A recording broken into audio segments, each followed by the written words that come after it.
इस साल सीबीएसई के पेपर में बहुत बड़ा बदलाव आया। बदलाव कुछ ऐसा कि बहुत सारे बच्चों ने जो 10वीं में मैथमेटिक्स में बेसिक मैथ्स लिए थे, उनके पेपर में सवाल इतने कठिन आए कि स्टैंडर्ड मैथ्स वाले बच्चों के भी पसीने छूट गए। और इसके विपरीत कई सारे बच्चों ने जिन्होंने स्टैंडर्ड मैथ लिया था, जो कंपैरेटिवली बेसिक मैथ से टफ होता है, उनके सवाल इतने आसान आए कि बेसिक मैथ वालों को लगा कि यार ये हलवा कैसे दे दिया। मतलब एक बात तो तय है कि सीबीएसई ने इस बार गूगली खेला और बच्चों को इसके लिए तैयार होने का मौका बिल्कुल नहीं दिया था। और इसी से एक बात और निकल कर आई कि जिन जिन बच्चों ने रट्टाफिकेशन करके एग्जामिनेशन देने की कोशिश की थी, उन सारे बच्चों को मुंह की खानी पड़ी है। तो एक बात तो पक्की है कि सीबीएसई अब पुराने पैटर्न पे चलने के मूड में बिल्कुल नहीं है, और शायद इसीलिए अब 80% एग्जामिनेशन कॉम्पिटेंसी बेस्ड हो रहा है, ना कि रट्टाफिकेशन बेस्ड। इसीलिए सीबीएसई ने अपने एग्जाम पैटर्न में ही 50% क्वेश्चन कॉम्पिटेंसी बेस्ड कर दिए हैं। तो अगर आप 9वीं या 10वीं कक्षा के स्टूडेंट हैं तो ये स्ट्रैटेजी वीडियो आपके लिए बेहद इंपॉर्टेंट होने वाला है, क्योंकि इससे मैं आपको बताऊंगा कि अगर आप आने वाले सालों में 95% से ज्यादा लाने का सोच रहे हैं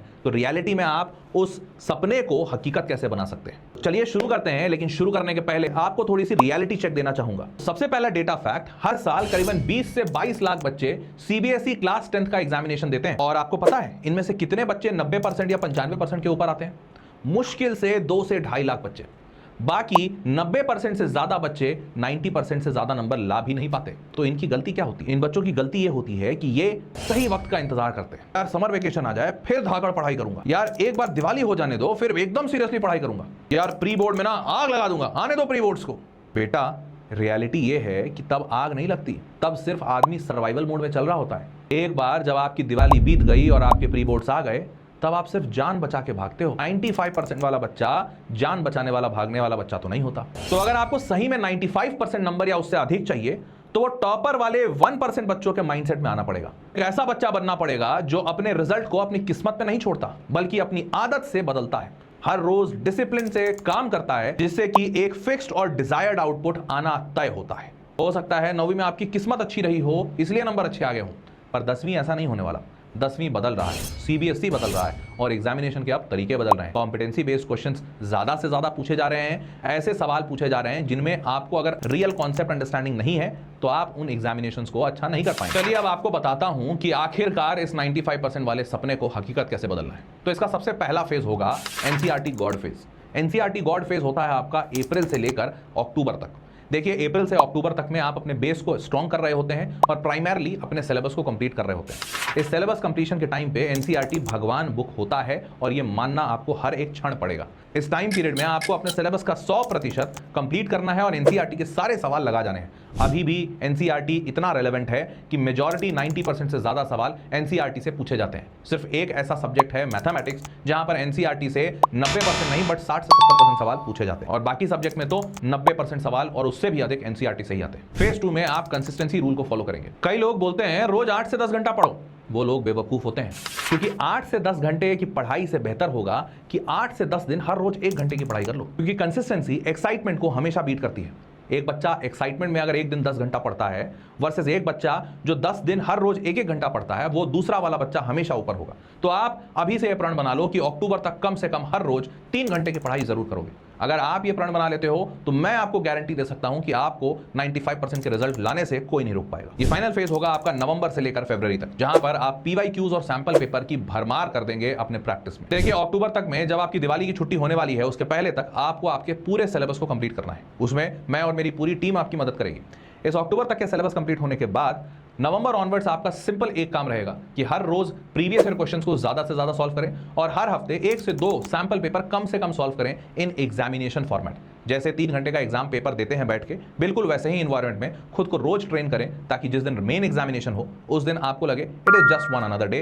जैसा मॉक टेस्ट में देता हूं वैसा ही ये मेन टेस्ट है। आपको फुल लेंथ टेस्ट देने का स्टैमिना भी पता चलेगा, आपको आपकी मिस्टेक्स भी समझ आएंगी, और सबसे बेहतर चीज आपको आपका टाइम मैनेजमेंट बेहतर करने का ऑप्शन मिलेगा।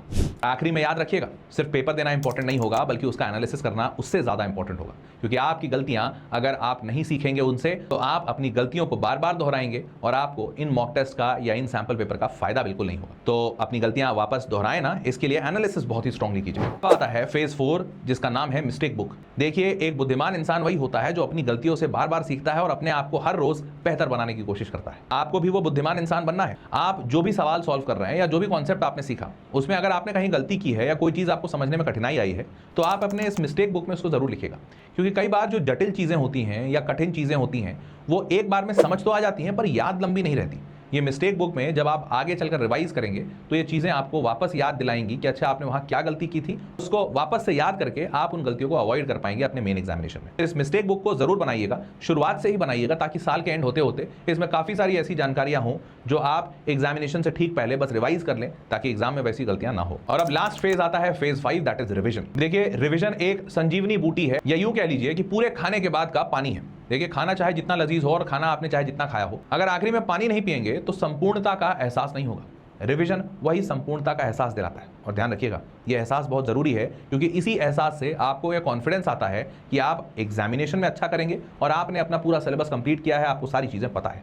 इसीलिए आखिरी क्षणों में आपका मिस्टेक बुक और आपकी बाकी के रिवीजन के मटेरियल्स आपको बहुत मदद करेंगे और आपको रिवाइज जरूर करना चाहिए, जिससे आपका कॉन्फिडेंस बढ़ेगा और एग्जामिनेशन में बेटर परफॉर्मेंस। तो बच्चों, क्लास 10 आपके लिए सिर्फ मार्क्स लाने का एक मौका नहीं है। क्लास 10 आपके लिए वो पहला मौका है जब आप पूरी दुनिया को बता सकते हो कि आप क्या कर सकते हो। आपका 95% वो गवाह बनेगा आपकी उन रातों का, जिन रातों की नींदें आपने उड़ाई हैं अपने सक्सेस के लिए। ये गवाह रहेगा उन दिनों का जिन दिनों को आपने अपने दोस्तों को मना किया होगा उनके साथ बाहर जाने के लिए। ये गवाह होगा उन सारे सैक्रिफाइसेस का जो आपने किया है अपने लक्ष्य को पाने के लिए। तो क्लास 10 के मार्क्स सिर्फ मार्क्स नहीं होते, बल्कि पूरे समाज के लिए एक वो प्रूफ होता है कि आप काबिल हैं और आप कर सकते हैं।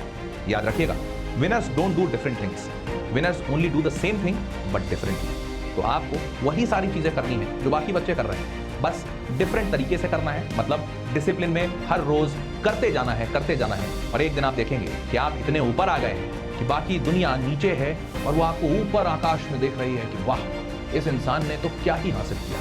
अभी उठो मेरे जवानों और एक पेपर लीजिए ब्लैंक। उस ब्लैंक पेपर पे लिखिए मिशन 95%। ये पेपर अपने पढ़ने की जगह पर सामने दीवार पर चिपका लीजिए। हर रोज जब आप सुबह उठेंगे तो इस पेपर को देखकर आपको ये खुद को कहना है कि आज की दौड़ और आज की रेस 95% लक्ष्य की ओर। कल से नहीं, आज से नहीं, बल्कि अभी से मैं तैयार हूं और तत्पर हूं अपने लक्ष्य को हासिल करने।